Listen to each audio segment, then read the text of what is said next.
Bonjour, bienvenue sur la nouvelle vidéo de TSI, la vidéo d'introduction de Outlook, MS Outlook avec le webmail Gmail. Dans cette vidéo, nous vous montrerons comment vous pouvez configurer votre webmail qui est votre client de messagerie mail justement avec votre client de messagerie soft qui est Outlook. Pour commencer, nous irons chez notre fournisseur mail Google. Alors nous allons sur Google, gmail.com.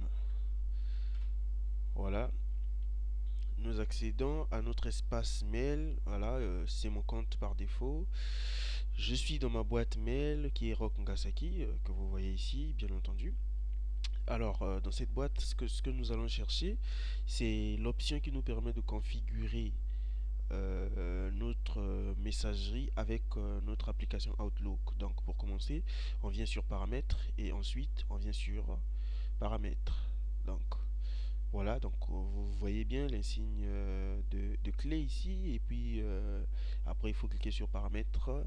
Donc on se retrouve ici sur cette page. Alors sur cette page, qu'est-ce qu'on fait? On vient sur transfert et POP IMAP, clique dessus. Alors là, on remarque que l'état POP est activé. C'est activé parce que mon compte est déjà activé. D'habitude, il n'est pas activé. Normalement, si vous ne l'avez jamais fait, il serait désactivé ici. Alors, il serait certainement à désactiver et ce sera à vous de l'activer. Ensuite, vous descendrez pour IMAP qui serait certainement désactivé aussi et vous n'aurez qu'à l'activer. Une fois que c'est activé, vous avez toutes les options par défaut que vous n'aurez pas à changer. Ensuite, vous cliquez sur enregistrer les modifications. Voilà, enregistrement en cours. Voilà, on voit que c'est bon. Alors, ce qui veut dire que notre compte Google présent ici est configurable dorénavant avec Outlook. Alors, pour ce faire, on revient sur notre client de messagerie, Microsoft Outlook. Alors, on ouvre. Voilà, c'est notre client de messagerie. Alors, ce qu'on va faire, on vient sur Fichier et ajouter un compte. Donc on clique sur ajouter un compte et on a l'interface d'ajout de compte qui est ici présente. Alors on clique sur configurer manuellement les paramètres du serveur ou les types de serveurs supplémentaires et on va sur suivant et là on va laisser à messagerie internet suivant et ici on retrouve les éléments qu'il nous faudra, les rubriques qui nous permettront d'ajouter les éléments qu'il faut pour toute la configuration. Alors là, on a notre nom. Alors, je vais mettre mon nom, bien entendu, Vonge. Et mon adresse mail, donc c'est l'adresse dans laquelle on était tout à l'heure, rock.ngasaki@gmail.com. Voilà. Alors, sur le type de compte, on va laisser POP3 parce que bien entendu, Gmail, comme on a activé le POP, il accepte le POP, donc on laisse. Sinon, on aurait pu mettre aussi IMAP. De toute façon, les deux sont activés. Donc, c'est à nous de choisir, mais pour ce compte, on va utiliser le POP. Ensuite, sur serveur de courrier entrant, alors ici, on va mettre Gmail. Excusez-moi, alors ça commence par POP, bien entendu. Ensuite, Gmail. Ensuite, .com. Donc, vous voyez bien, le serveur de courrier entrant, c'est pop.gmail.com. Ensuite, on va mettre le serveur de courrier sortant qui est smtp.gmail.com. Alors, où est-ce qu'on a trouvé ces serveurs entrants et sortants? Ces serveurs ont été trouvés et donnés par Google lui-même. Si vous cherchez quelque part dans les options de mail de configuration, vous trouverez ces deux serveurs. Alors ici, on revient sur le nom d'utilisateur. Le nom d'utilisateur, c'est rock.ngasaki@gmail.com. Voilà, et le mot de passe, qui est mon mot de passe personnel. Vous connaissez votre mot de passe. Voilà. Alors, une fois que c'est fait, on a ajouté tous les éléments qu'il fallait, mais c'est pas tout. Il faut qu'on vienne ensuite sur paramètres supplémentaires.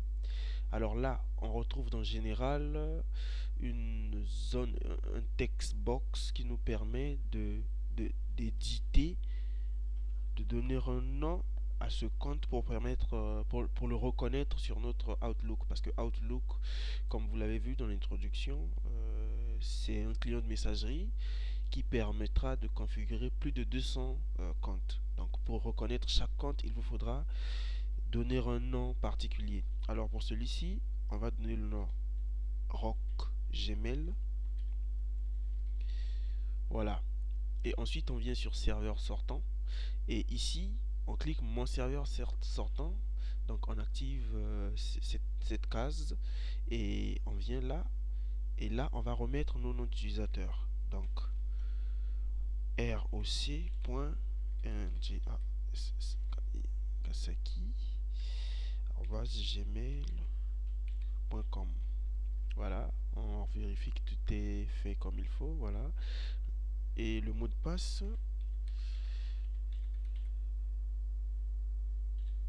voilà.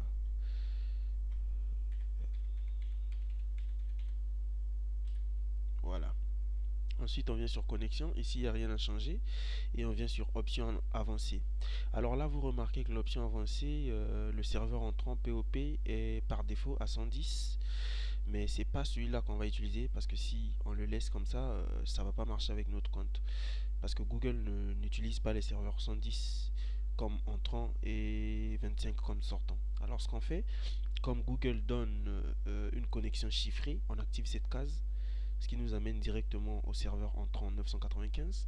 C'est le bon serveur pour Google d'ailleurs. Donc on a 995 là. Et ici, vous remarquez que le serveur sortant reste à 25. Mais avant d'aller, on va pas le laisser à 25 parce que si on le laisse à 25, il va pas passer. Donc celui que Google offre, c'est 465. Alors c'est comme les noms du serveur entrant. Nous vous avons dit tout à l'heure que ces informations, ces données sont fournies par Google lui-même dans ses pages d'aide. Alors là, on va pas laisser au chiffrement aucun, mais on va choisir le chiffrement SSL. Alors une fois que c'est fait, ici nous avons, c'est pour bien entendu l'interactivité entre notre webmail et le client de messagerie. On peut laisser comme ça, tout comme on peut, c'est comme vous lisez, supprimer serveur après, donc selon les actions que vous aurez à faire. Et une fois que tout est fait, on est bien sûr d'avoir mis serveur entrant 995 et serveur sortant 475 et avoir sélectionné SSL dans l'option avancée. Alors on peut cliquer sur OK. Une fois que c'est fait, on a introduit toutes les données qu'il fallait pour les paramètres supplémentaires. Alors on vient tester les paramètres du compte pour voir si ce que nous avons fait est fonctionnel ou pas. Alors là vous remarquez que vous avez l'insigne connexion du serveur entrant terminé, envoi du message de test de la messagerie terminé. Ce qui veut dire que la configuration a été faite sans erreur. Donc on peut fermer et revenir, cliquer sur suivant. Et là, il va refaire le test pour passer. On attend un petit peu. Alors il termine. Il refait le test parce qu'on avait laissé l'option cochée. Alors vous voyez là, on a une boîte de messages qui dit félicitations, les informations ont été acceptées. On n'a plus qu'à cliquer sur terminer. Une fois qu'on clique sur terminer, vous voyez ici le nom qu'on avait mis Rock Gmail qui nous permettait de reconnaître notre compte qui vient de s'afficher. Alors ce qu'on fait, on clique dessus, la petite flèche, et on vient sur boîte de réception. Et il faut qu'on attende parce que ça demande un petit chargement de la part de, de, de notre compte mail avec notre client de messagerie. On va attendre, ça peut prendre quelques minutes, mais en général quand vous arrivez ici et que votre compte est bien accepté, c'est déjà bon. Alors tout ce que vous avez à faire, c'est d'attendre, ou si vous voulez, fermer votre compte pour revenir plus tard vérifier.